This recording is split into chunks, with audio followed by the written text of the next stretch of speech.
નયસ્તવિદ્યા મનસોતિરિક્તા મનોહ્ય વિદ્યા ભવબહુધહેતુ તસ્મિન વિનષ્ટે સકલમ વિનષ્ટમ વિજૃંભિ તસ્મિન સકલમ વિજૃંભતે.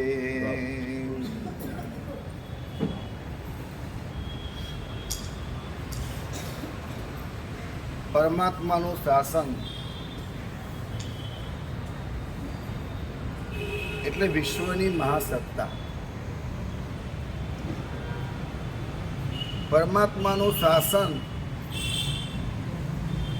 એટલે જગતના અકાટ્ય નિયમો. પરમાત્માનું શાસન એટલે અકાટ્ય એવા નિયમોનું ભાન કરી, અકાટ્ય એવા નિયમોનું જ્ઞાન કરી અને દરેકે દરેક સ્થિતિ અધોગતિમાંથી ઉર્ધ્વગતિમાં, અવસ્થિતિમાંથી ઉચ્ચ સ્થિતિમાં કેવી રીતે પરિવર્તન પામે, આ જ પરમાત્માનું શાસન છે.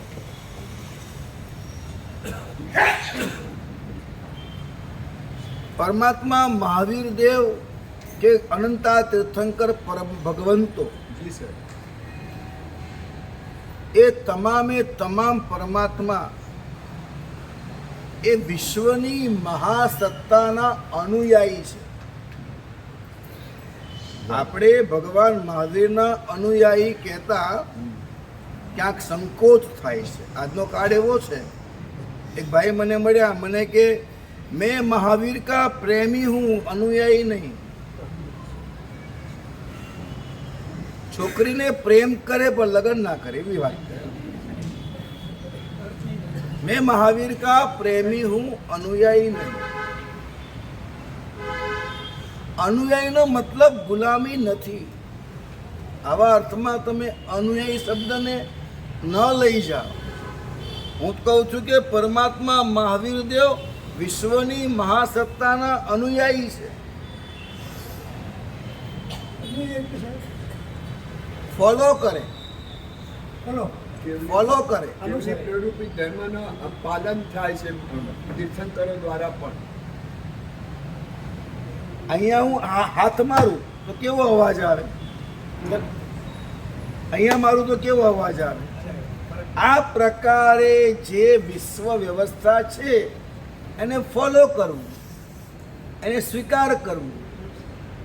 આવી અનંત પ્રકારની જે સ્થિતિઓ છે એનો સ્વીકાર કરવો.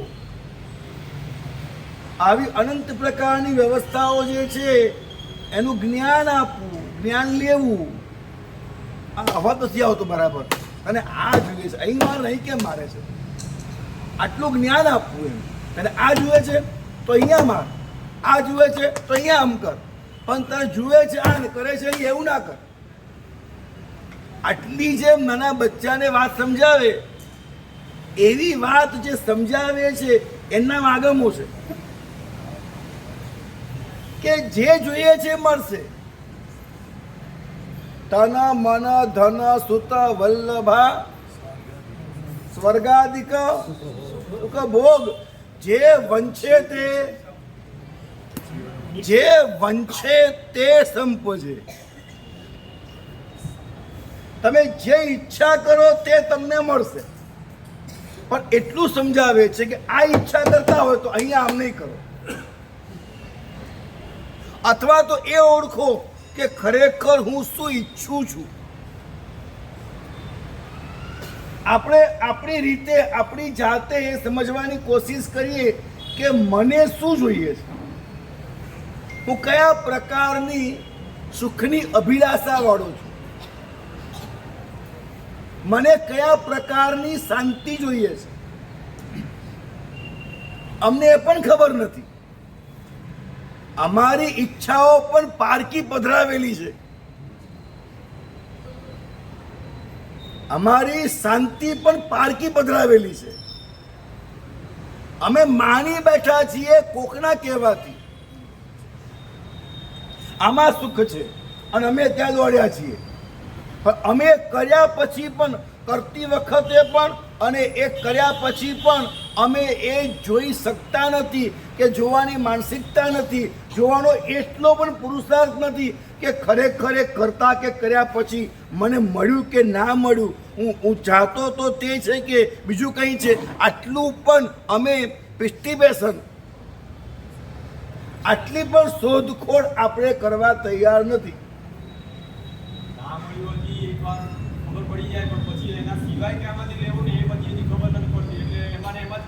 એક નિર્ણય થાય ને મિકેનભાઈ કે મેં માન્યું હતું કે મને બંગલામાં સુખ મળશે, ચલો બંગલો લઈ લો, પછી વિચાર બંગલો મળ્યો, સુખ મળ્યું નહીં તો હવે મૂકી દઈએ, ચલો ગાડીમાં તો હવે ગાડીમાં લઈ લે, પણ પછી ન મળ્યું તો બંગલો રાખવો જ છે, ગાડી રાખવી જ છે. સાહેબ બંગલા બે લઈ શકાશે, ઘરવાળીનું શું કરશો? ક્યાં અટવાઈ જઈએ છીએ? ખ્યાલ આવે છે? અહીંયા અઠવા લેન્સમાં એક મારા સાહેબનો કાલ ધર્મ થયેલો, જેમનું નામ છે પૂજ્યપાદ અદ્ભુત આત્મા મલયચંદ્ર સાગરજી. અહીંયા કાળ ધર્મ થયેલો, બોમ્બે વાળા. જેમ મંત્રેશ મારા સાહેબ છે એમનું બી જે જીવન આખા વર્લ્ડમાં ફરેલા, એટલું નહીં, આખા વર્લ્ડની તમામ મોટી હોટલમાં ડિનર લીધેલું, તમામ પ્રકારના દુનિયાભરના આઈસ્ક્રીમ જેટલી ક્વોલિટીઓ બધી ખાધેલી એમ. ડોક્ટર એ ટાઈમે મને ખબર નથી, 700 કરોડના એ ટાઈમે આસામી હતા એવું એક કહી રહ્યા છે. પણ મારે કહેવું છે કે ડૉક્ટરે કીધું કે તમે આઈસ્ક્રીમ ન ખાશો દાંત પડી જશે, તો પણ રોજનો 250 ગ્રામ આઈસ્ક્રીમ રોજનો ખાવા જોઈએ. પણ એ મહાત્મા અહીંયા કાલ ધર્મ પામી રહ્યા છે, અંતિમ સમય ચાલે છે. અને અહીંયા મને થોડા પહેલાં ભાઈ મળ્યા, મને સાહેબ એ વખતે હું હતો, અને એ ભાઈએ મને વાત કરી કે અંતિમ સમય ચાલે છે અને એ વખતે એમને ગભરામણ થાય છે. એટલે ભાઈએ આ રીતના પૂઠું લઈને આમ કર્યું, વાવકાઈના જીવ મરે છે. સાહેબ અંતિમ સમયની આ જાગૃતિ વિચાર આવે તમને? અમે એમના પગની પાણીની ધૂળમાં પણ ન આવું એવો હું એ મહાત્મા કક્ષાએ હતા. આટલું ભોગવ્યા પછીની વાત કરું.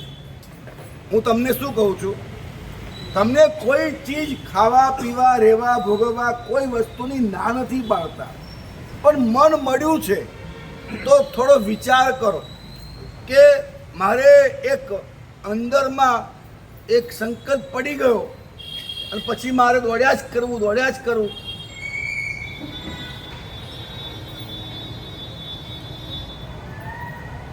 પાલીતાણામાં એમને અભય સાગરજી મહારાજ સાહેબનો ભેટો થયો અને એમને એક જ વાક્ય કીધું, મહેન્દ્ર, ભોગો ન ભૂખતા વયમેવ ભૂખતા, તૃષ્ણા ન જીર્ણા વયમેવ જીર્ણા.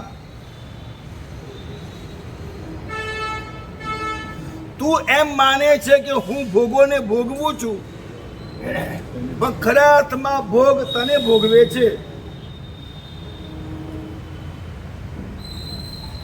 તો ગજબની વાત મનમાં બેસાડીએ આપણે. તૃષ્ણા ન જીર્ણા વયમેવ જીર્ણા, અંગમ ગલિતમ પલિતમ મુંડમ દસન વિહીનમ જાતમ તુંડમ, વૃદ્ધૌ યાતિ ગૃહીત્વા દંડમ, તદપી ન મુંચતી આશા પિંડમ.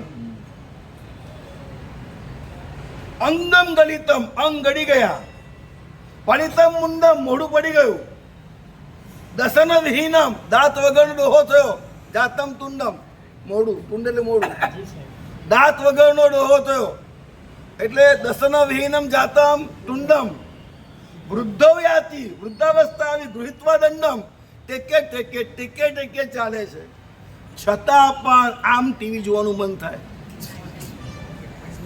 તદપી ન મુંચતી આશા પિંડમ.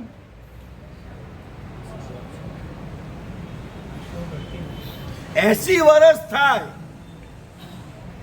પરંતુ એને એ વખતે એવું ફીલ થાય કે આ આજના 6-7 વર્ષના બાળકો રમી રહ્યા છે, આ કેટલા ભાગ્યશાળી છે, જન્મતા વેત મોબાઈલ મળી ગયા એમને.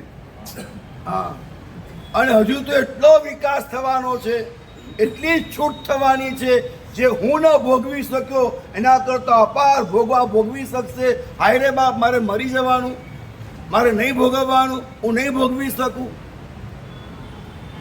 આ માનસિકતા છે આજના કાળમાં. હા, આપણને એવું ફીલ થાય કે હું કેટલો ભાગ્યશાળી કે મને બહુ ટૂંકા ગાળામાં સંસાર સમજાઈ ગયો. હું કોણ છું, હું કેમ છું, શું કરવા માટે છું, શું કરવું જોઈએ, આ બધો પર્દાફાશ થઈ ગયો. હું કેટલો ભાગ્યશાળી. આવું ફીલ આવે છે. અમારા જમાનામાં એટલા બધા ઓછા નિમિત્તો હતા કે અમારા કુસંસ્કારોને આગ ન લાગી. આ લોકોનું થશે શું એવી દયા આવે છે. Change your paradigm. જગતને જોવાની દ્રષ્ટિ કેવી છે, આધાર તો એના ઉપર છે બધો જ. આ પ્રકારની જે ગલત માનસિકતાઓ છે એના કારણે કરેલી સર્વ ધર્મ આરાધનાઓ સફળ થતી નથી. ખૂબ સમજવાની એ કોશિશ કરવાની છે કે વેશ્યાના ઘરે રોજ નવા માણસો આવતા અને સંતના ઘરે રોજ નવા ભક્તો આવતા. બંનેનું સાથે મોત થયું. અને જ્યારે પરમાધામી લેવા આયા સંતને, તો સંત કહે છે ભાઈ તું ભૂલો પડ્યો છે, તારું ઘર ત્યાં છે. ભૂલો કહે છે ના, ત્યાં દેવો લેવા ગયા છે. કેટલી બધી કદરૂપી કથા છે, કેટલી બધી કદરૂપી કથા છે. આ કથાનું રૂપ વિચારો તો આ રૂપ શું છે? અમે ધાર્મિક છીએ, આ રૂપ શું છે? એવું બને ખરું કે જે ઉપાશ્રય આવતા નથી, સામાયિક પ્રતિક્રમણ કરતા નથી, ધર્મ સમજતા નથી, એ લોકો સતત એ ઓફિસમાં હોટલોમાં ફરતા હોય તો સતત એમ જ હોય. આ કેટલા ભાગશાળી છે. આ લોકો પ્રતિક્રમણ કરે છે, આ લોકો પૂજા કરે છે, આ લોકો તપ કરે છે, આ લોકો વ્યાખ્યાન સાંભળે છે. કેટલા ભાગશાળી, કેટલા ભાગશાળી. એમ જ ચાલતું હોય અને તમને એમ ચાલતું હોય કે હારું આ કેટલો ભાગશાળી. બધા ભોગો ભોગવવા મળે છે.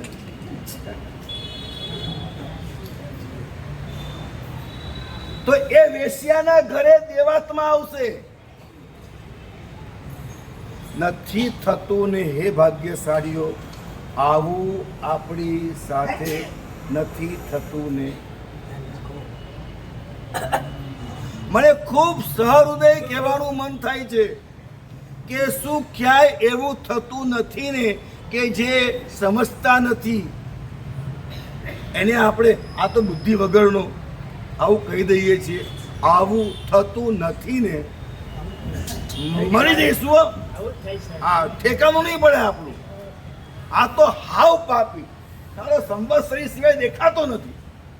આ લોકો તો હાવ પ્રમાદી છે. આ વ્યાખ્યાનમાં આવતા જ નથી, વાત સમજતા જ નથી. આ લોકો દર્શન કરે નહીં, પૂજા કરે નહીં, રાત્રે ખાય, અભક શીખાય. આ તો આવા, આ તો આવા, આ તો અહીં ના આવીને તઈ જાય છે. કેવા છે? આવું બધું થતું નથી ને ભાઈ.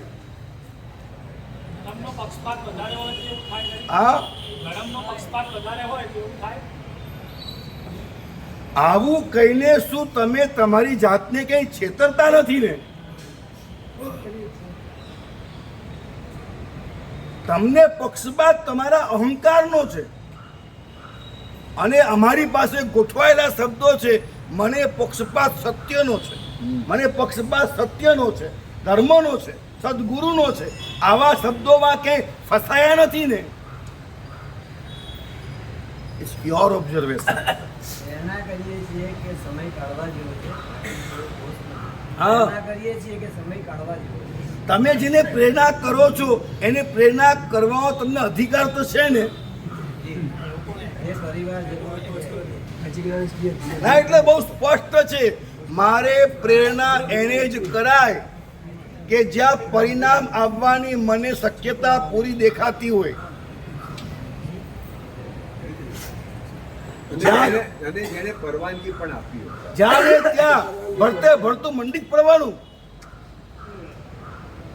ઘરના પરિવારને તો કેવું છે સાહેબ? હા, ઘરના પરિવારને તમારા ઘરના પણ ઘરના ના હોય તેવું બને અને બહારના પણ ઘરના હોય તેવું બની શકે છે. તમને પરવાનગી છે શબ્દથી નહીં, આત્મીયતાથી, તો એ તમારા ઘરના છે. સાહેબ, તમારા ઘરના તમારાથી ઉપકી ગયેલા છે. સાચું માનજો મારું, આવું બને છે. તમારા ઘરના તમારાથી ઉપકી ગયેલા છે. તમારી સામેથી પસાર થવાનો એમને ડર લાગે છે. તમે ઘરમાં ન હો ત્યારે આઝાદી લાગે છે.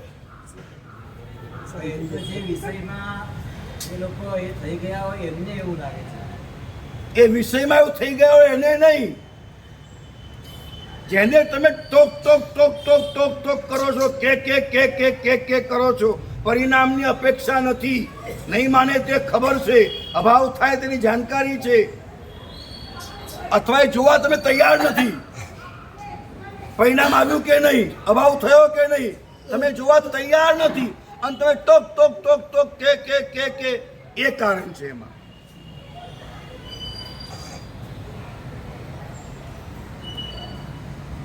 તમારા મિત્રોને, તમારા સદસ્યો, જે પરિવારના સભ્યો છે એને એવું જ્ઞાન થાય કે એમનો આત્મા વળી ગયો છે. એ બહુ જ આ સમજણના લેવલે આગળ છે. એ બહુ સંતુષ્ટ છે. મારા ઘરમાં એ છે એટલે મારું ઘર ચાલે છે.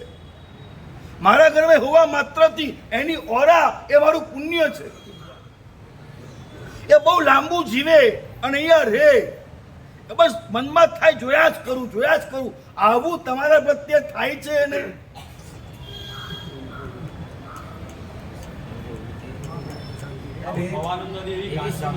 આજના વિષયમાં એટલા બધા એ થઈ એટલે એવી સમજણ એમનામાં હોવી જોઈએ.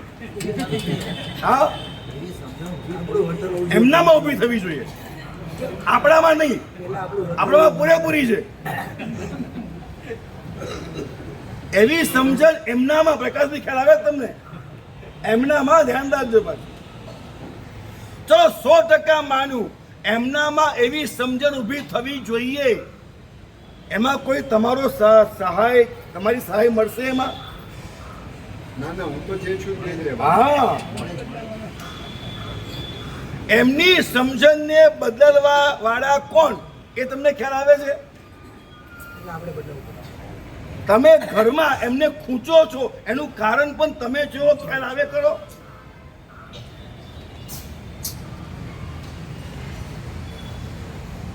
તમે દિલથી એને શુદ્ધાત્માને પ્રેમ કર્યો છે, એ આશ્રય ખાય છે.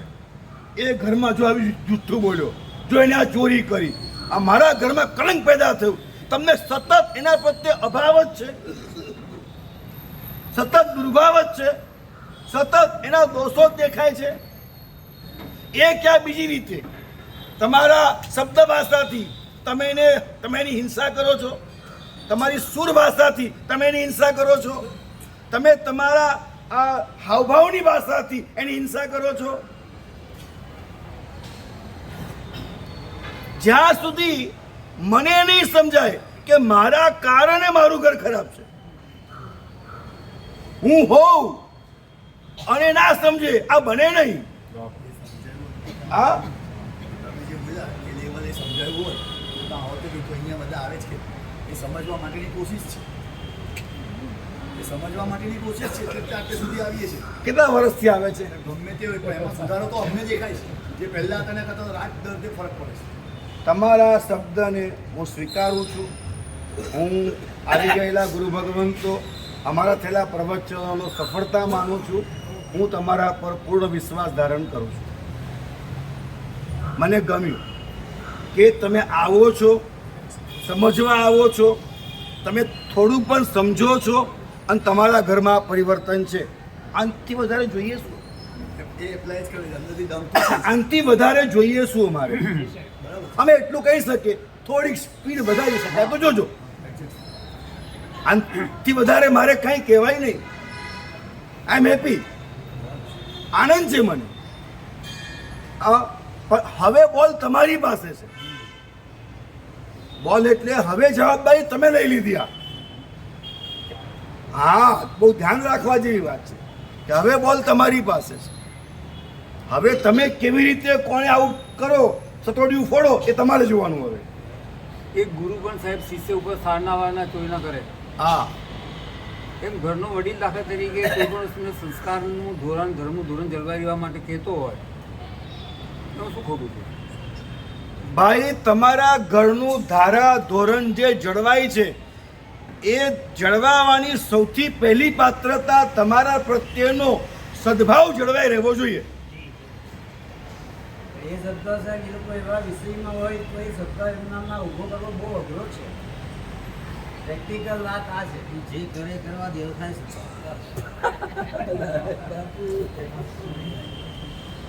તમે બોલો, તમે બોલો, તમે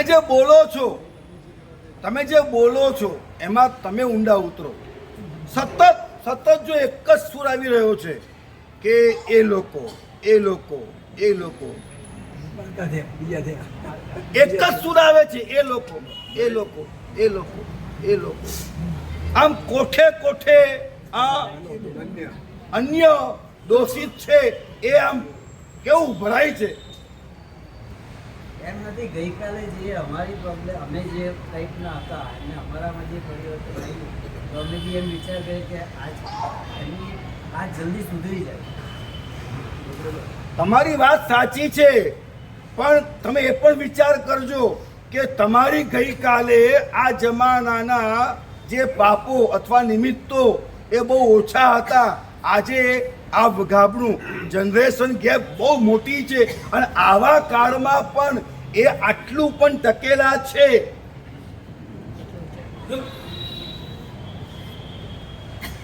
નહીં, સૌથી પહેલી ભૂમિકા કાકા મારે એ કહેવી છે કે તમારો એમના પ્રત્યેનો પ્રેમ દગ્યો નથી ને. સૌથી પહેલી ભૂમિકા જ આ છે જેની ઉપર બધું ઉગે છે. તમારો એમના પ્રત્યેનો જે આંતરિક ગદગદ હોભાવનો જે પ્રેમ હોવો જોઈએ એ પ્રેમ દગ્યો નથી ને. પ્રેમ છે એટલે એવું કહેવાની ઈચ્છા થાય. લાગણી છે એટલે કહેવાનું મન થાય. પ્રેમ કે એની પરિભાષા માનું માને તે બીજો પ્રેમ કે પ્રેમ કે એની પરિભાષા શું? અભિમાનથી. ખૂબ વિચારજો. તમારી વાત હું સ્વીકારું છું, હું ના નથી પાડતો, પણ પ્રેમ જ્યારે બોલે તો એ કયા પ્રકારે બોલે, નર્વસ આવી ક્યારે બોલે, કેટલું બોલે, કેવું બોલે, કેવી રીતે બોલે? પ્રેમ બોલે ત્યારે જાય ફળ હોય. સાહેબ, એક ઘટના આવે છે કે સિકંદર ને પૌરવનું ભયંકર યુદ્ધ 6 મહિના ચાલ્યું છે. 6 મહિના યુદ્ધ ચાલ્યું છે. 6 મહિના પછી એક ઘટના એવી આવી કે સિકંદરે કૂદકો મારી પૌરવને પછાડી દબાડી અને એના ઉપર છાતી પર ચડી બેઠો, હાથમાં ભાલો લઈ અને છાતીમાં ગોંચવાની તૈયારી છે, આમ કરે છે. અને એક ઘટના એવી ઘટી કે સિકંદરે ભાલો ફેંકી દીધો, છોડી દીધો. चारे बाजू थी क्या कर रहे हो, मार डालो, हाथ में आया 6 महीने के बाद मार डालो, खत्म कर दो. चारे बाजू थी बूम. सिकंदर उभो થઈ ગયો છે. શું કરો છો આ? બધા ઘેરે ગયા સેનાપતિઓ, મંત્રીઓ, શું કરો છો આ? सिकंदर કહે છે કે मेरी उससे कोई जातीय वैर भावना दुश्मनी नहीं है, उसका राज्य उसके पास रहे, मेरी कोई उसका आधिपत्य की तमन्ना नहीं है। मेरा राज्य हड़पना चाहता है, मुझे उसके अंदर विद्यमान जो अनीति है और अराजकता है उसका मेरा निकालने का कर्तव्य है, वो मैं कर रहा हूं। मुझे उसका आंतरिक, मेरी जाति से उसकी जाति से, मेरी मानवता उसकी मानवता, मेरी आत्मा उसकी आत्मा, यहाँ कोई टकराव नहीं है।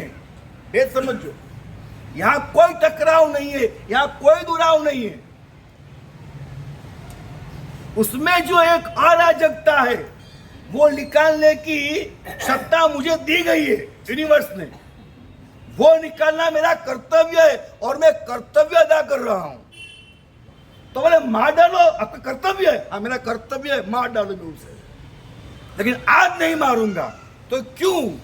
तो बोले जब मैंने भाला हाथ में लिया और उसकी छाती में लगाने जा रहा था, वो नीचे है मेरे, और नीचे पड़ा पड़ा वो थूका, उसका थू मेरे मुंह पे जाके चिपका, मेरे मुंह पे थूका हो। जब मेरे मुंह पे उसका थूक आया तो मेरे मन में गुस्सा, साला क्या समझता है। तो मैंने सोचा कि अब मारने वाला मैं नहीं हूं, अब कोई बदल गया है। अगर एक मिनट पहले, 10 सेकंड पहले मैं मारता तो मेरा कर्तव्य था, और अब जो मार रहा है वो मेरा क्रोध है, मेरा वैर है, मेरा अभाव है, मेरा दुर्भाव है। और अब मैं मारूंगा तो दुनिया ताली बजाएगी, लेकिन मैं नरक में जाऊंगा, मैं वो पाप करूंगा। क्योंकि मारने वाला क्रोध है, मारने वाला अभाव है, मारने वाली दुश्मनी है, मारने वाला वैर है, और तब मारने वाला कर्तव्य था, राजकता थी। આપણે શું એ જોઈ શકીએ ખરા કે આપણે જ્યારે કોઈને કહેવા જઈએ છીએ અને કહેવા જઈએ છીએ ત્યારે 4 માણસો ટેકો આપશે, બરાબર છે, કહો તમે કહો, હા વિકેનભાઈ તમે બેઠા બોલજો, અમે નહીં બોલી શકતા, તમે બોલજો, તમે કહેજો। આ સુનિલભાઈ છે, કોણ કહેવા જાય, પણ મનીષભાઈ તમે કહી શકો છો, તમે કહેજો। આમ 10 જણ કહેવા તો આવે મનીષભાઈને, ખ્યાલ આવે છે? સમજો વાતને। મંતેશ મહારાજ આચાર્યને કહેજો ને, જરા તમે કહી શકશો, બીજા નહીં કહી શકે। આ ઘટે કે ના ઘટે? તો બધા તો તાલી પાડશે, બધા તાલી પાડશે કે હા ભાલા ભોગ દો, ભાલા ભોગ દો, ભાલા ભોગ દો। લેકિન તમારો પ્રેમ બોલે છે, તમને કોઈ પાપ નથી। મારે એ વસ્તુ પર જવું જ નથી કે તમારો પ્રેમ બોલ્યો અને સુધર્યો નહીં, એ વાત મારે જોવી છે, તમારે જોવી છે। જ્યારે તમારો પ્રેમ બોલે અને સામે ન સુધરે તો તમારે એ વખતે એક જ વિચાર કરવાનો અધિકાર છે, મારી પુણ્યમાં, મારી પાત્રતામાં, મારી કહેવાની સ્થિતિમાં, મેં યુઝ કરેલા શબ્દોમાં, મેં પસંદ કરેલા સ્વરમાં, મારા હાવભાવમાં, ક્યાંક મારા આચરણમાં ક્યાંક મારી જ ભૂલ હોઈ શકે। બાકી તો હું બોલું, સુધરે નહીં, બને નહીં। એના કુસંસ્કારોના પહાડ માટે મારો શબ્દ કુહાડી હોવો જોઈએ। એના અનંત કુસંસ્કારો હોય એને તોડી ફોડી નાખે। હા, મારી પાસે કોદાળી ઓછી છે, મારી પાસે તીક્ષ્ણતા ઓછી છે, કઈ તો કે મારી પાસે પ્રેમ ઓછો છે, મારી પાસે પ્રેમ ઓછો છે, માટે એ સુધરતો નથી। અમારી આસપાસના સંજોગોને જોવાનો અમારો નજરિયો જ્યાં સુધી ખોટો છે ત્યાં સુધી એક નૌકાનો ન પણ કદાચ અમારો સાચો નથી હોતો। એક નૌકાનો ન પણ સાચો ન હોય તે બની શકે છે। અમારી આસપાસ ઘટનારી સર્વ ઘટનાઓને જ્યારે સર્વ પ્રકારે સુયોગ્યતા, અહો અદ્ભુત, આ જ પ્રકારે વાઇબ્રેશન આવે, ત્યાર પછી નૌકાના નનો એકડો ઘૂંટાય। આટલું હું બોલ્યો, તમે નહીં બોલો, હવે તમે નહીં બોલો, તમારી પાસે હવે મારા સાહેબ એટલું બોલી નાખ્યું કે સારું હવે જે બી બોલશું વાંક તો આપણે જ આવવાનો છે. 2 દિવસ જવા દો, પાસે બોલશે.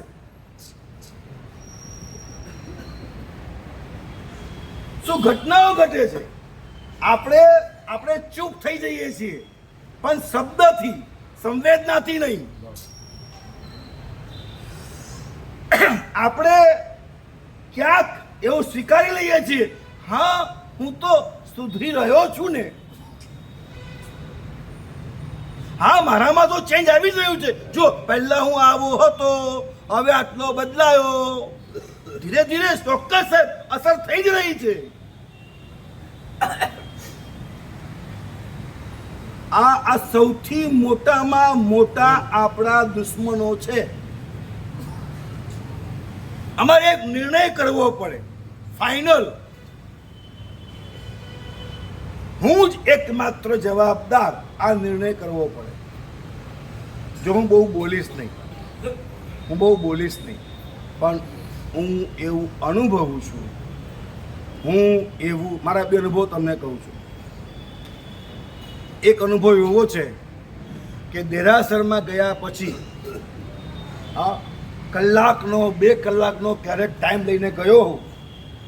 2 કલાકનો ટાઈમ લઈને ગયા પછી દેરાસરમાં એ જે જોડાણ, પરમાત્માનો ભાવ, ભક્તિ ભાવ, એ જે ઘટના ઘટવી જોઈએ એ ઘટના ઘટતી જ નથી. હું ઊંઝામાં હતો અને અભય સાગરજી મારા સાહેબની સાધના ભૂમિ, કાલધર્મ ભૂમિ, એટલે મને એવો ભાવ કે હું કેટલો ભાગ્યશાળી છું કે મને ચોમાસું મળ્યું છે. તો ગુરુદેવના વાઇબ્રેશન એટલે આખું ચોમાસું એમની જ પુસ્તકો વાંચ્યા કરવી, એમને વાગોડ્યા કરવા, આ જ પ્રકારનું કામ રાખેલું. અને બપોરે હું 11 થી 1 એ દાદા કુંથુનાથ દાદા ત્યાં ભક્તિ કરવા જાઉં. ટૂંકમાં તમને કહી દઉં છું. એક દિવસે એવું થયું કે હું ગયો, 11, 11:30 થયા, 11:15 થયા, 12 થયા, કંઈ ઉગતું જ નથી. એમ લાગે છે કે મશીન છું, હું જીવતો થતો જ નથી. ભગવાન જાણે મને જોતા જ નથી, ભગવાનની આંખમાં અમી જ નથી. આ અનુભવ થયા કરે. છેવટે સાહેબ છે ને, તમને સંવેદના ના આવે ને પછી અડધો કલાક બી ભારે પડે, ટાઈમ જાય નહીં. ટાઈમ ના જાય. માળ 11:15 કર્યા. એનાથી વધારે હવે કરું શું? ટાઈમ જ નથી. ટાઈમ જ ટાઈમ છે, ગમતું જ નથી કશું. આખા દેવાસરમાં મારા સિવાય કોઈ નથી. ઊંઘી જાઉં ત્યાં આગળ, કરું શું? છેલ્લા મેં કીધું હવે આજે કંઈ પૂછતું છે નહીં. છેલ્લા ખાલી એક ભાવ બોલ્યો, તારે દ્વારે આવીને કોઈ ખાલી હાથે જાય ના, કરુણા નિધાન કરુણા. અને ત્યાં આંખમાં ધાર. આ છેલ્લો એક શબ્દ તારા દ્વારે આવ્યો અને હું ખાલી પાછો જોઉં. આ છેલ્લો શબ્દ અને જે વાત કહું છું એ સમજવા જેવી છે મિકેનભાઈ. અદ્ભુત વાત તમને કહું મનુભાઈ સાહેબ, ઓન સ્પોટ છે ને ભગવાને આમ સ્પષ્ટ કીધું, ભાઈ કાલના પ્રતિક્રમણમાં તે લોચા માર્યા, આજે ભક્તિ કરે મને ગમતું નથી.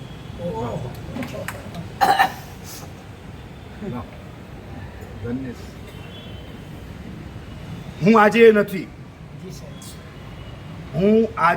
નથી, પણ એક દિવસ એવો મેં અનુભવેલો છે. હવે મારા અનુભવને તો કોણ ફેરી શકે? હા, મારું લાખ પતન થાય, મારો અનુભવ ના ફેરી શકાય, એ તોડી શકાતો નથી સ્પષ્ટપણે. હવે આ વસ્તુ એવી છે, આની આગળ મારે કોઈ આગમ કામ ન લાગે. જે સ્પષ્ટ થઈ ગયું, હવે કોઈ આગમ કામ ન લાગે. હું બોલી ના શકું, ઘણી વસ્તુ હું કહી ના શકું, મારી પાસે શાસ્ત્રપાઠ ન હોય, પણ જે ફીલ થઈ ગયું એ પછી બદલાય નહીં. સમજાય છે વાત? એ ફીલ થઈ ગયું, બદલાય નહીં. એક બીજી વાત તમને હું કરું. બાઈખાલામાં હતો, અને આ મહાત્માના જોબ ચાલતા, ઘણા મહાત્મા જોબમાં હતા. હવે મારું કામ જોબ કરાવવાનું છે નહીં, હું મારા જાપમાં છું.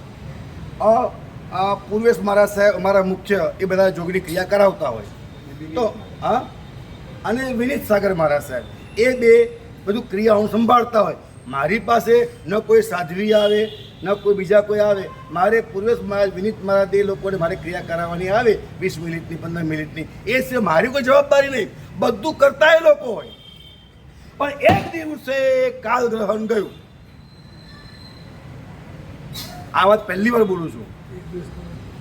એક દિવસે ભાઈખલામાં કાલ ગ્રહણ ગયું અને તરત જ મને કહેવામાં આવ્યું કે તમે સેવેલો દોષ એ નિર્દોષને પણ કાલ ગ્રહણ પાડવામાં જવાબદાર છે. સમજાય છે વાત? હું થોડોક મર્મ સ્થાન પર જઈને વાત કરું છું, મર્મભેદી વાત કરું છું. હે ભાગ્યશાળીઓ, મને આવા હજારો અનુભવ છે. હું કેવી રીતના કહું કે મારા પરિવારમાં કોઈ દોષ છે? કેવી રીતના બોલું? તમે લોકો મારી વાત ન સાંભળો તો તમારામાં દોષ છે એવું કહેવાની મારામાં હિંમત બચી નથી, કારણ કે ઇટ્સ માય એક્સપિરિયન્સ. મારી આસપાસનો કોઈ પણ, એ સાધુ ભગવંતો હોય, સાધ્વીજી ભગવંતો હોય, સાવક હોય, સાવિકા કોઈ પણ હોય, અરે જાપાનમાં કોઈ કબૂતર મારતું હોય ને એમાં પણ હું જવાબદાર છું. આવું ડાયરેક્ટ કનેક્ટ થઈ શકે છે. આનો તમે શાસ્ત્રપાઠ નહીં માનતા, આનો શાસ્ત્રપાઠ નહીં માનતા. એટલા બધા અદ્ભુત કાયદાઓ છે, અદ્ભુત કાયદાઓ છે. પણ જાપાનમાં પરમાણુ રિએક્ટર બ્લાસ્ટ થાય અને એ વખતે આ દુનિયામાં હજારો સાધકોને ડાયરેક્ટ સંદેશ મળે, સાધનામાં ભૂલ ના કરો. હું તમને સહૃદય કહું છું, હાથમાં ઓઘો લઈને કહું છું, સમજાય તો. પરમાણુ રિએક્ટર જાપાનમાં બ્લાસ્ટ થાય છે. જાપાન જિંદગીમાં નથી જોયું અને જોવાના પણ નથી. એવા અનેક સાધકોને ઓન સ્પોટ થોટ્સ ઇફેક્ટ કરે, અથોડા મારે. તારી ભૂલ કારણભૂત છે. આવું બને છે અને આવું જ બને એવું મારું માનવું છે.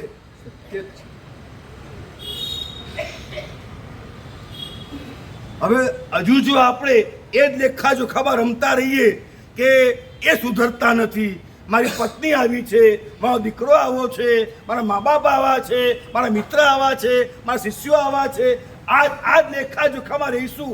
હજુ કેટલી લાંબી યાત્રા કરવાની છે આપણે.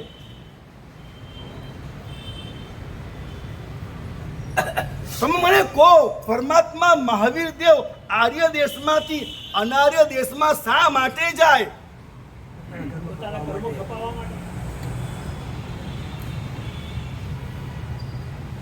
શા માટે જાય? જવાબ ના આપશો. તમે આજથી 1 વર્ષ વિચારો, તમને દર મહિને નવું કારણ મળશે. અને એક કક્ષા પછી જે કારણ મળશે એનો શાસ્ત્રપાઠ નહીં મળે. એક કક્ષા પછી તમને જે જવાબ મળશે એનો શાસ્ત્રપાઠ નહીં મળે. અને તમને જવાબ મળશે એ તમે થોડું થોડું કોઈને કહી શકશો. અને એક કક્ષા પછી એવા જવાબ મળશે જગતને કહેવાય તેમ નથી, એવા જવાબ મળશે. મારે ખાલી એટલું બતાવવું છે કે યાત્રા ક્યાં પહોંચાડે છે અને અમે ક્યાં ઊભા છીએ. એ ખોટું એને મત નહીં પડતી, એને બુદ્ધિ નથી. મારી અલ્પ બુદ્ધિએ ઘણી વખતે એવું થયું છે, મારી પાસે 10 જણા આવે, સાહેબ કહી દો એને આવું કેમ કર્યું. પણ મને એ વખતે મારો અંતરાત્મા જવાબ આપે છે કે હું જવાબદાર છું, એને કહેવા કઈ રીતે જવું. મારી પાસે એટલી સરળતા નિખાલસતા છે નહીં કે આસપાસના 10 ને એમ કહી દઉં કે જુઓ આ મારો પાપ છે. એ મારી પાસે એટલી તૈયારી નથી. સમજાય છે મારી વાત? કોઈને શિક્ષા કરવાની આવે જ નહીં પછી. હા કોઈને શિક્ષા કરવાની આવે જ નહીં. દેશનું સંચાલન કરે હું તમને કહું, ભગવાન મહાવીર શિક્ષા કોને કરી? તમે મને કહો. પરમાત્મા મહાવીર દેવે શિક્ષા કોને કરી? છદ્મસ્તને સોંપે ને એટલે તો. હા, એટલે છદ્મસ્તને સોંપે. પરમાત્મા છદ્મસ્ત હતા ત્યારે શિક્ષા કોને કરી? એને બોલ્યા જ નથી. તો કેમ ન શિક્ષા કરી? એક બોલવાની પણ શિક્ષા ના કરી, મારવા સંભળાવવું પછીની વાત છે બધી. ભગવાને કોઈને શિક્ષા કરવા યોગ્ય ન સમજ્યા તો પરમાત્મા કેવલી બન્યા ને. જી સર. તમે આ સાયણા વાયણા ચોરના ફરી પૈકી આવે, વાર દિવસ બહાર મૂકે. બોલો. ભગવાન કોઈને શિક્ષા કરવા યોગ્ય ન સમજ્યા એટલે એમ કે આ ઊંધો અર્થ લેશે. ખુલાસો તમે. ઊંધો અર્થ લેશે સર. દિવસ બહાર મૂકે તેનું કારણ. હું એટલું બધું તો તમને સમજાવીને શકું. હું અસમર્થ છું એટલું બધું સમજાવવા માટે. આ અમારા મહાત્માને ખ્યાલ આવશે જી સર. એ હું તમને 100% કહું. બાકી બધાને ખ્યાલ આવે. હું તમને આ સમજાવવા બેઠો નથી, હું તમને એક તમને ને મને ઈશારો આપી રહ્યો છું. એક જ એનો જવાબ સામાન્ય રીતે બધાને સમજાય તે માટેનો છે. તમારા કર્મમાં ન હોય તો બને જ નહીં તમારી સાથે. હું તો આગળ કહું છું, કર્મમાં નહીં, કર્મ મૂકશો દિવાલ આવશે વચ્ચે. પણ મારી સમજાવવા અયોગ્યતા ન હોય એ લોકોને સમજાવવા માટે આ જ લેવું પડશે. હવે તો આ લોકો તો કહેશે અભ્યાસમાં કર્મ મારે એવા છે, એ મારે લાગે હું વળગે ઉભાથી ખંખેરીને શું કરશું? પણ જે છે એ તો મારામાં પ્રવર્તમાન વર્તમાન અયોગ્યતા જવાબદાર છે. એવું પ્રમાણિકતાથી કબૂલ કરવું જોઈએ, માનવું જોઈએ. તો સાધના કરો તો ખબર પડે, અનુભવ થાય પછી પ્રમાણિકતા આવે ને. અનુભવ વગર પ્રમાણિકતા આવે કેવી રીતે? હું કહું છું, પ્રમાણિકતા સાથે બોલું છું, ઇટ્સ માય એક્સપિરિયન્સ. પરમાત્મા મહાવીર દેવે કોઈને પણ શિક્ષા નહીં આપી. આટલું સાંભળીને પછી કોઈ બી જવાબ લઈને આપણે આગળ વધીએ છીએ. આગળ ના વધો, જાઓ ઊંડા. 1 વર્ષ સુધી મમરાઓ. ભગવાન મહાવીર દેવે છદ્મસ્ત અવસ્થામાં બોલવાનું કેમ બંધ કર્યું? ન બોલ્યા, બસ ખબર છે, પણ કેમ ન બોલ્યા? મરવાની છેલ્લી અવસ્થા, નિર્વાણની છેલ્લી અવસ્થા હતી, પછી બોલ બોલ બોલ બોલ કર્યું તો પહેલા બોલ નાખ્યું હોત તો હું વાંધો હતો. 3 કલાક, છેલ્લા 48 કલાક ભગવાનને ભાષા વગર પૂતગલ વધારે હતા, આયુષ્ય ઓછું હતું, પણ એ ભગવાનને એટલું ભાન ન પડ્યું કે થોડું પહેલા બોલી દે. પણ ના બોલે, એ ના બોલે. એ કેમ ના બોલે એ વિચાર કર્યો. ભગવાનને આર્ય દેશમાં શું તકલીફ પડી કે અનાર્ય દેશમાં ગયા? ભગવાન આર્ય દેશમાંથી અનાર્ય દેશમાં ગયા. આ વાંચ્યું, આપણે પૂરું કરી નાખ્યું. પણ કેમ ગયા? આર્યમાંથી અનાર્યમાં ગયા કેમ ભગવાન? ભગવાને બધાએ કીધું, હે ભગવાન, એટલે કે હે ભાગ્યશાળી, આપ આમ જશો નહીં હો. આ જંગલ છે, અહીંયા આવો સાપ છે, ઉડતા પંખી પાડી નાખે છે, અહીં 10 સર્પ છે, અહીં ઝેરમાં આવું દોષ છે, ચંડ કૌશિક નામ છે, આમ છે તેમ છે, આપ ન જાઓ, આપ ન જાઓ. ભગવાન તો હાલ્યા. કેમ ભગવાનને અક્કલ નથી? ભગવાન કેમ ચાલ્યા? કેમ ચાલ્યા? બસ ચાલ્યા એટલી ખબર છે, કેમ ચાલ્યા? ભગવાને કેમ કૌશક કર્યો? ભગવાનથી એ પામવા ન તેવી કરુણાથી ભગવાનને આવી છે. ભગવાનને કૌશક કરવો પડે છે. એ કૌશકમાં ભગવાન એમની કાયાથી તમારી કાયાનો અભેદ કરી અને હવે જે બોલે એ શ્રવણની પાત્રતા તમારામાં નિર્માણ કરી રહ્યા છે. જેમ ચંડ કૌશિકને પમાડવા માટે આપે જ કીધું કે એમને પમાડવા માટે ભગવાન ગયા, આપણે પણ પમાડવા માટે એ લોકો આપણી સાથે આવ્યા છે.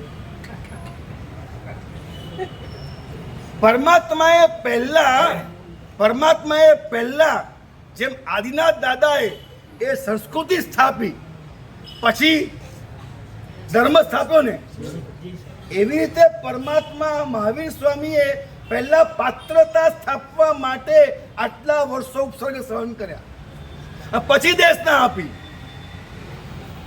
હું તમને એટલું કહેવા માંગુ છું, તમે તમારા પરિવારમાં પહેલા પાત્રતા સ્થાપવાનો પ્રયત્ન કરો, પછી લાગે ત્યારે એક શબ્દ બોલજો.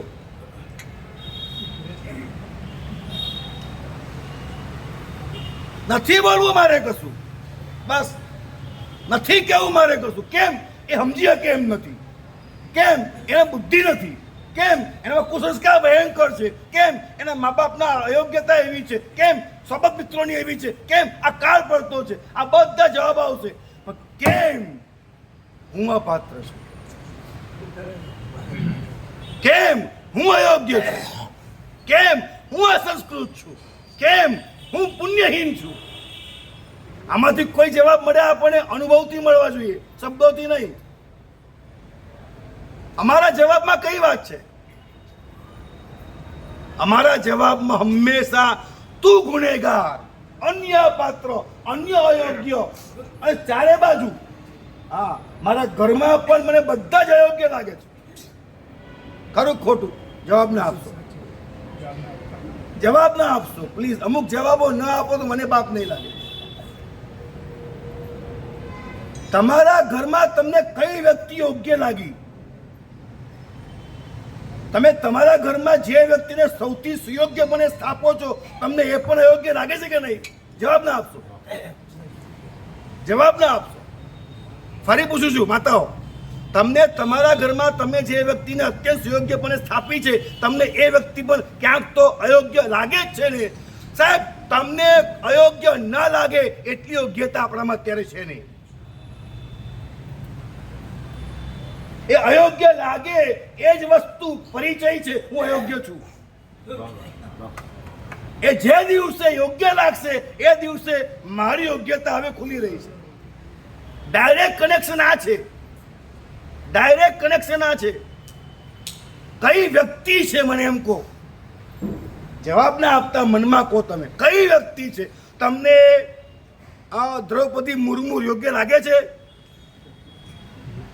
હા. તમને નરેન્દ્ર મોદી યોગ્ય લાગે છે? તમને કયા ગચ્છાધિપતિ યોગ્ય લાગે છે? જવાબ ના આપશો પ્લીઝ. જવાબ ના આપશો. તમને કયા ગચ્છાધિપતિ યોગ્ય લાગે છે? તમને કયા શ્રેષ્ઠ સાધક યોગ્ય લાગે છે? તમને કયો ગ્રુપ, કયો ગચ્છ અથવા કયું યુવક મંડળ યોગ્ય લાગે છે? કોઈ શાક વાળો યોગ્ય લાગે છે એટલું પણ હા? કોઈ શાક વાળો યોગ્ય લાગે છે હા. બોલો. અમારી કક્ષા જ નથી કે અમે એવું નિર્ણય કરી શકીએ સાહેબ. હા, અમારી કક્ષા જ નથી કે એવું કઈ નિર્ણય કરી શકીએ અયોગ્ય કે અયોગ્ય. નહીં બેન, નહીં. એવી કે અમારી અમે એ કક્ષામાં છીએ જ કે અમને સર્વ અયોગ્ય લાગે છે. એમ ના બોલશો. અમે અત્યારે એ જ કક્ષામાં છીએ કે અમને સર્વથા યોગ્ય તો સિદ્ધ ભગવંતો પણ લાગતા નથી. એ વાત અલગ છે કે ટેબલ પર પોસ્ટમોર્ટમ કરતા નથી. સિદ્ધ ભગવંતો એમ કે સિદ્ધ ભગવંતો તમે યોગ્ય છો? આવું પૂછ્યું કોઈ દિવસ? ના, તમારે જરૂરત છે નહીં અત્યારે. બાર ગાઉં છેટું છે, મારે ક્યાં પૂછવું છે સિદ્ધ ભગવંતોને? બાકી જો ઊંડાણથી પ્રયત્ન કરશો, મને દુનિયામાં કોઈ પણ વ્યક્તિ, હજુ ઊંડાણથી કહું, આ દુનિયામાં મને કોઈ પણ વસ્તુ યોગ્ય લાગતી નથી, સંપૂર્ણ યોગ્ય. આનો જવાબ ન જ જોઈતો મારે.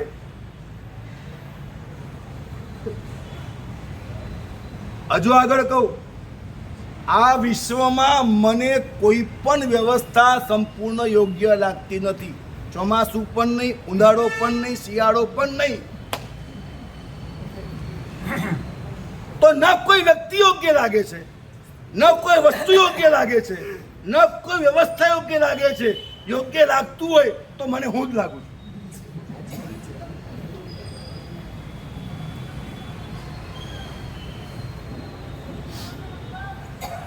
જ્યાં સુધી હું જ મને યોગ્ય લાગુ છું ત્યાં સુધી મને મારા ઉપર લાગતો યોગ્યતાની ગુરુતાનો ભાર ગુરુત્વાકર્ષણ બની મને નીચે નીચે નીચે નીચે ડાબતો જ જાય છે, ડાબતો જ જાય છે.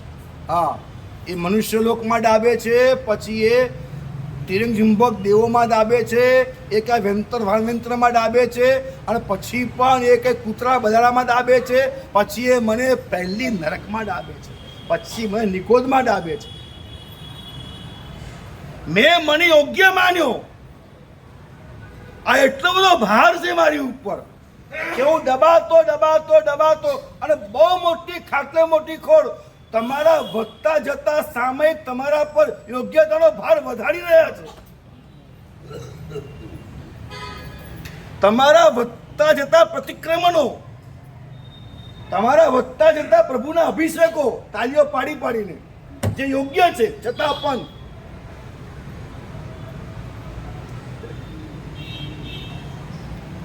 એનાથી શું થાય છે? અમુક ભૂમિકા એવી છે કાકા કે અમે દેખાદેખીનો, સમજણ વગરનો, રસ્તો પ્રાપ્ત કર્યા વગરનો, ઘરમાં યોગ્યતા કેળવ્યા વગરનો, દુકાનને બજારમાં અનીતિઓ વાળો અમારો વ્યવસાય, અને અમે ધર્મસ્થાનમાં બેસી ગયા એવી રીતે કે અમે એ બધી અનીતિઓ ઊભી છે, અવ્યવહારો ઊભા છે, દુર્વ્યવહારો ઊભા છે, દુરાચારો બધા ઊભા છે, છતાં અમે લોકોની સામે તો પ્રતિક્રમણમાં છીએ, સામાયિકમાં છીએ, પૂજામાં છીએ, જાતમાં છીએ, આંટી પોસા કરીએ છીએ વગેરે વગેરેના કારણે ઓલી બધી અયોગ્યતાઓ ઊભી છે. એની ઉપર આ પ્રતિક્રમણ પૂજાને સામાયિક ઊભા છે. આ વ્યાખ્યાનો સાંભળવાનું, જ્ઞાનનો ક્ષયોક્ષમ તે સમજવાની, સમજાવવાની તાકાત ઊભી છે. આ બધાના કારણે યોગ્યતાઓ અયોગ્યતાઓ નીકળી નહીં, અન્યાય નીકળ્યો નહીં, અનીતિ નીકળી નહીં, બેવફાઈ નીકળી નહીં, ચોરી નીકળી નહીં, અને એની ઉપર આ વચ્ચે જે આ બધી અયોગ્યતાઓ છે એની ઉપર પ્રતિક્રમણ, એની ઉપર સામાયિક, એની ઉપર જાપ, એટલે અયોગ્યતાનું સંવર્ધન. એના કારણે દબાવવાનું, વધવાપણું. બહુ કઠિન લાગે છે. હા, આ વાત સમજવી બહુ કઠિન લાગે છે. મને પણ કઠિન જ લાગે છે. શું કરું, મૂકી દઉં? બહુ સમર્થન કરાવે જેવું દાખલ કે પુણ્ય મેં મૂકી દઉં. ના ના સાહેબ. સાચું કહું શું થયું છે, જ્યારે સ્કૂલનો પહેલો દિવસ હોય એ દિવસે ટીચર આપેલો પાઠ હોમવર્ક કરી લેવાનો હતો. દિવસ થયો બીજો, એટલે 2 ભાર વધ્યા. એમ કરતા કરતા થઈ ગયા 6 મહિના. ભાર કેટલો વધ્યો? હવે થઈ ગયા 8 મહિના. હવે તમારી એક્ઝામ નાડે 4 મહિના છે, અને તમારે 4 મહિનામાં 8 મહિનાનું કામ કરવું તો કેટલું કઠિન લાગે? બહુ મુશ્કેલ લાગે. અમારી કઠિનાઈ ક્યાં છે? અમારી કઠિનાઈ ક્યાં છે કે જ્યારે મારે ધંધામાં નીતિ કરવાની હતી ત્યારે મેં એ તો ના કરી, સામાયિક વધાર્યા. જ્યારે મારે મારા મા બાપ સાથે, બહુ ખૂબ સમજો મારી વાતને, હું હાથ જોડીને કહું છું, તમારે જ્યારે તમારી પત્ની સાથે વફાદારી કરવાની હતી, તમારે તમારા દીકરાઓ સાથે વફાદારી કરવાની હતી, તમે એમાં તો ગૌણ કર્યું બધું. અને તમે શું વધાર્યું? પ્રતિક્રમણ વધાર્યા, સામાયિક વધાર્યા, પૂજાઓ વધારી, જાપ વધાર્યા, પછી દાન, ધર્મદાન વધાર્યો. આ બધું વધારી તમે એક એવી ખોટો ફુગાવો સ્વરૂપ ધાર્મિકતા, યોગ્યતાના પોશાક પહેર્યા. હવે એ પોશાક કાઢવા પોસાય તેવા નથી.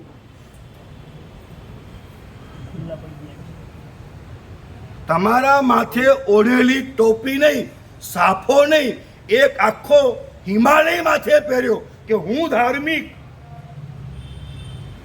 બહુ નિશ્ચયવાદ ઉભો રહે છે. નિશ્ચયવાદ લાગે તમને યાર? આ તો સાવ વ્યવહાર છે. ના પણ વ્યવહાર ધર્મે તો- તમે જે સાવ સાચું એટલે સાવ નિશ્ચય ના બોલશો. એમ બોલો સૌ સાચું લાગે છે એમ બોલો. નિશ્ચય તો એ તો કપડા વગરનો છે, તોડી નાખશે. નિશ્ચય નાગો કહેવાય, યાદ રાખવું. નિશ્ચય નાગો કહેવાય. એક નાગાની પાંસેરી ને 1000 ને વારે પડે. નિશ્ચય નાગો કહેવાય. તે બોલું ને ત્યારે તો ઊભા બી નહીં રહેવાય.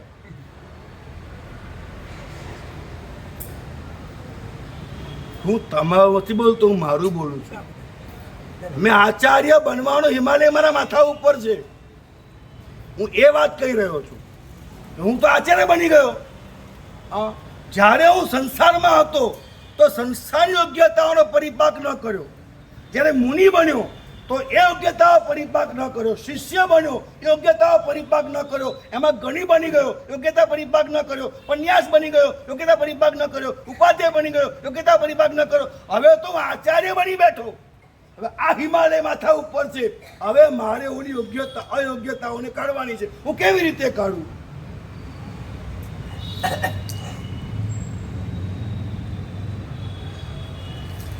કેવી રીતે કાઢું મને કહો. કોઈ રસ્તો છે તમારી પાસે? એટલી બધી અયોગ્યતાઓ પહોંચી ગઈ છે, એટલી બધી અયોગ્યતાઓ એક રાજકારણની જેમ બેસી ગઈ છે. તમે કહો ત્યારે આંસુ કાઢી આપું તમને.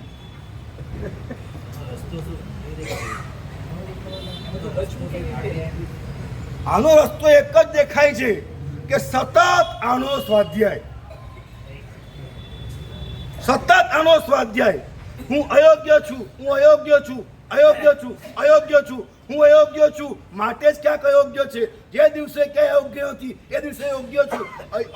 યોગ્યતાઓ દેખાતી જાય, યોગ્યતા વધતી જાય, યોગ્યતા વધતી જાય, યોગ્યતા દેખાતી જાય. એક જ પારાસીસી છે. મને બધું યોગ્ય લાગે અને કોઈ પણ ઘટના ઘટે, હા, તમારી પત્ની સાથે, પતિ સાથે બેડરૂમમાં અયોગ્યતા ઘટે એ વખતે પણ તમે ઓન સ્પોટ હું ક્યાંક અયોગ્ય છું, ક્યાં એટલો જ્ઞાનનો સંયોગ મારી પાસે નથી. હું એ મારી અયોગ્યતા, મારો દોષ, મારો દુર્ગુણ, મારું પાપ, એને હું શોધી શકું એટલો જ્ઞાનનો સંયોગ મારી પાસે ન હોવા છતાં પણ હું સ્વીકારું છું કે હે મારી વાલી પત્ની, દેખીતી રીતે તું ભલે દોષી દેખાતી હોય પણ અત્યારે હું સ્વીકાર કરું છું. આ કીધા વગર બોલવાનું નહીં. શું કહું છું? હા, બોલવાનું નહીં. પત્ની હારે બેડ ઉપર પણ બોલવાનું નહીં, બાહોમાં લેવાની પણ બોલવાનું નહીં. આ અઘરી સાધના અહીંયા છે. કરવાનું શું તો આ છે. ખ્યાલ આવે છે? દોષીને પણ બાહોમાં લો છો. જો ફિઝિકલ ભોગ માટેની વાત નથી કરતો હું વાત કઈ કરું છું? દોષીને પણ મારે નિર્દોષતા સાબિત કરવા બાહોમાં લેવાની અને અંદર મારી આંખમાં આંસુ મારા દોષના હોય જેની મને ખબર પણ પડતી નથી. જો એક વાત કહું, મેં વચ્ચે વાત કીધી હતી એક છેલ્લી 2-5 મિનિટ. હા, એક વાત કહું તમને, જે વાત વચ્ચે કરેલી મેં કે સંસારમાં સુખ એટલે શું? તો કાળી ભમ્બર અમાવસ્યાની મધરાતે ઘરના કાળા એવા અંધારા ઓરડામાં એક કાળી બિલાડી હું શોધું છું જે ત્યાં છે નહીં, જે ત્યાં છે નહીં. બરાબર છે? જો આ અપોઝિટ એક્સ્ટ્રીમ સાધનાનું ક્યાં છે? કાળી ભમ્બર અમાવસ્યાએ મધરાતે મારા ઘરના ઊંડા એવા કાળા ઓરડામાં, જ્યાં લાઈટ તો નહીં, આ દીવો પણ નહીં, એવા અંધારા ઓરડામાં એક કાળી બિલાડી હું ત્યાં શોધું જે મને મળતી નથી. છતાં અવિરત શોધું, છતાં અવિરામ શોધું, છતાં પરસેવો પાડીને પણ શોધું, તરસ્યો ભૂખ્યો ડો થઈ જાઉં તોય શોધું. એ સાધના લાવવાની છે. મને મારો દોષ મળે નહીં, મને મારું પાપ જડે નહીં, છતાં પણ હું બીજાને તો યોગ્ય જ ગણું અને મને સદાને માટે મને મારું પાપ, મારી અયોગ્યતા, મારો દોષ ન દેખાવા છતાં પણ મને જ દોષી કબૂલ કરું. ત્યાં મારી સાધના શરૂ થાય. અને બીજી વાત કહું, હું જુઠ્ઠું આવું કરું. હજુ એક કલમ નીચે આવી, હું ખોટું આવું કરું, હું બનાવટી આવું કરું, બનાવટી. પણ એમાં નિયમ પહેલો કયો આવ્યો? દોષીના દેખાતા દોષ છતાં તેને બાહોમાં લઈને પ્રેમ કરવાનો, નિર્દોષ કહેવાનો. એનો દોષ તો વધુ જ નહીં, કારણ કે હું માનું છું કે હું પાપી છું જે મને મળતું નથી. મને મારું પાપ મળતું નથી, મારો દોષ મળતો નથી, છતાં પણ મને જ પાપી માનીશ, મને જ પાપી માનીશ. આવું બનાવટી પણ ઊભું કરવું, સાહેબ, હજારો સામેકનું ફળ મળશે. હજારો સામયિકનું ફળ મળશે. સમજાય છે? તમારા બેડરૂમમાં તમારી વાલી પત્નીને કોઈ દોષ થયો છે, અપરાધ એનો છે, એને બાહોમાં લેવાની અને એનો દોષ હોવા છતાં એના પ્રત્યે એક આંખના રૂવાટે પણ એક દોષની ફરિયાદ નહીં કરવાની અને સતતપણે મને મારો દોષ ના મળતો હોય છતાં હું દોષી છું એ રીતના કબૂલાતના આંસુથી મારી આંખો ભીની કરવાની આ ભૂમિકા એ સાધનાનું કદાચ પહેલું પગથિયું મિથ્યાત્વ ગુણસ્થાનક તો છે. થઈ શકે ભાઈ આટલું? સતત સ્વાધ્યાય જોઈએ, પોતે અયોગ્ય હા. છે. દરેક વસ્તુમાં પોતે જ અયોગ્ય છે. દરેક વસ્તુ. આ જ જીવ્યો છું સર. હા, આ જ જીવ્યો છું ત્યારે અહીંયા પહોંચ્યો. સમજાય શું કે સર? આ જીવ્યો છું ત્યારે અહીંયા પહોંચ્યો. નથી હવે તમને કોઈ રસ્તો જુએ છે? હવે તમે મને પૂછો તો તૈયાર છો સાહેબ માર્ગ બતાવો? કેવું તમારે હવે તમારે કેવું છે એમને માર્ગ બતાવો? તમને હંમેશા એક જ માર્ગ જુએ છે સાહેબ, સામયિક કેટલા કરું, સાહેબ પ્રતિક્રમણ કેટલા કરું, સાહેબ એ બતાવો ધ્યાન કેવી રીતે કરું. તમને આ બધા માર્ગ જુએ છે. તમને એ માર્ગ જુએ છે આ 2 વર્ષના પ્લે ગ્રુપના બાળકને એવો માર્ગ જુએ છે કે સાહેબ IAS ની એક્ઝામ કેવી રીતે અપાય. 2 વર્ષના પ્લે ગ્રુપના બાળકને કયો માર્ગ જોઈએ છે અજમેરા? IAS ની એક્ઝામ કેવી રીતે અપાય. હવે કેવી રીતના સમજાવવું? એટલે હવે સમજાવનારા પણ છે એ ખરેખર તમને IAS ની વાત નથી કરી શકવાના. તમે બાળક છો, તમને IAS ના નામે ભળતું પધરાવશે, તમને ભળતું સામયિક પધરાવે છે, તમને ભળતું ધ્યાન પધરાવે છે અને તમને માત્ર લૂંટે જ છે, પછી બીજું કાંઈ નથી. લૂંટે જ છે. સામયિક કરાવીને પણ લૂંટવાના, ઔષધ કરાવીને પણ લૂંટવાના, ધ્યાન કરાવીને પણ લૂંટવાના, આગળ બોલું દીક્ષા આપીને પણ લૂંટવાના જ છે બધા. અને 100% આવા લૂંટારાઓ આવી લૂંટો એ આ જગતમાં સામાન્ય બાબત છે. સામાન્ય બાબત છે. હવે જો મારે તૈયાર થવું હોય તો સૌથી પહેલા હું અયોગ્ય, હું પાપી, મારામાં અયોગ્યતા ન હોય તો વિશ્વમાં અયોગ્યતા પ્રવર્તે નહીં, પ્રગટે નહીં. અને પ્રગટે એનું નામ મારામાં અયોગ્યતા છે અને છે, બીજું હોય નહીં. અને આ જ બહુ છે જ્યાં આ સાધના થઈ શકે છે. પછી opportunity comes once in your life. If you lost it, you never get second chance. ફરી આ નહીં મળે. આ રીતનું સમજીને એ ભાગ્યશાળીઓ ચાલો હું અને તમે સાથે મળી આવી સાધનાના માર્ગે આપણે આગળ વધીએ એ પરમાત્માને પ્રાર્થના.